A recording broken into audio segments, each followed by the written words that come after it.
Hi friends, அடிச்சது jackpot.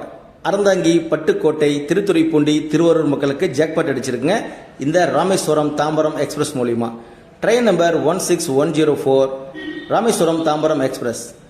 ராமேஸ்வரத்தில் மாலை 4 மணிக்கு எடுத்து இந்த திருவாரூர், திருத்துறைப்பூண்டி, பட்டுக்கோட்டை வழியாக இந்த ட்ரெயின் பார்த்தீங்கன்னா அடுத்த நாள் அதிகாலை 3:45க்கு தாம்பரத்தை ரீச் பண்ணி கொடுக்கும். மொத்தம் 618 கிலோமீட்டரை 12 மணி நேரத்தில் 350 ரூபா டிக்கெட் ஃபேரில் 9 ஹால்ட்டோட கவர் பண்ணி கொடுக்கும் இந்த ராமேஸ்வரம் தாம்பரம் எக்ஸ்பிரஸ். இந்த திருவாரூர் மக்கள்லாம் பார்த்தீங்கன்னா 19 ஆண்டுகளாக இந்த ட்ரெயினுக்காக காத்திருந்தாங்க. முதல் முறையாக சென்னையை டெய்லி கனெக்ட் பண்ணுற மாதிரி இந்த ட்ரெயினை விட்டுருக்காங்க நம்மளுடைய சதர்ன் ரயில்வே. அதுவும் நம்முடைய பாம்பன் பாலத்தில் ட்ராவல் பண்ணி போகக்கூடிய எக்ஸ்பீரியன்ஸு தனி எக்ஸ்பீரியன்ஸுங்க. இந்த ட்ரெயினில் நம்ம ஃபர்ஸ்ட் டேவே ட்ராவல் பண்ணியிருந்தோம். இந்த வீடியோட ஃபுல் லிங்க் நம்ம டிஸ்கிரிப்ஷனில் கொடுக்குறோம், மறக்காம அந்த வீடியோ பாருங்கள். இந்த மாதிரி ட்ரெயின் வீடியோ பார்க்கறதுக்கு நம்ம சேனல் சப்ஸ்கிரைப் பண்ணி வச்சுக்கோங்க. அடுத்து ஒரு சூப்பரான ட்ரெயின் மீட் பண்ணுறோம். தேங்க்ஸ் ஃபார் வாட்சிங் சுப்பு டிராவல் பிளாக்.